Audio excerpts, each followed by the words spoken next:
अखिल भारतीय महाराष्ट्र पक्ष तसेच महाराष्ट्र राज्य राष्ट्रवादी पक्ष यांच्यातर्फे 65व्या महाराष्ट्र महोत्सव दिनानिमित्त संगम कलेचा सन्मान महाराष्ट्राचा ही बिराजवली घेऊन राष्ट्रवादीचे सगळे कार्यकर्ते पदाधिकारी ठाणे जिल्ह्यात नव्हे तर महाराष्ट्रामध्ये हा कलश घेऊन जाणार आहेत आणि या महाराष्ट्र दिनानिमित्त महाराष्ट्रातल्या तमाम बंधू भगिनींना राष्ट्रवादीतर्फे अभिवादन करण्यात आले।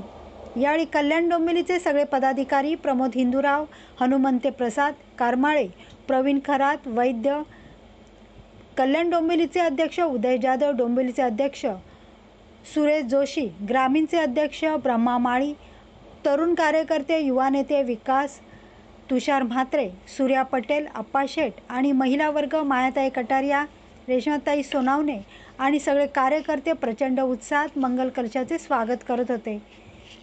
ही यात्रा महाराष्ट्रापर्यंत घेऊन जाऊन पुन्हा एकदा तमाम महाराष्ट्राच्या जनतेला महाराष्ट्रवादीचा हा अभिमान आणि आमचं नमन आणि आम्हाला या महोत्सवामध्ये सामील होणाऱ्या सर्व कार्यकर्त्यांना धन्यवाद दिले। आमुचा आहे बाणा ही आमुची आहे बोली, अस्मानी झळके भव्य पताका भगव्या हजरी पटक्याची। महाराष्ट्र भूमी ही जन्मभूमी ही कर्मभूमी आमुची, महावंदनीय ती प्राणप्रिय ही माय मराठी आमुची।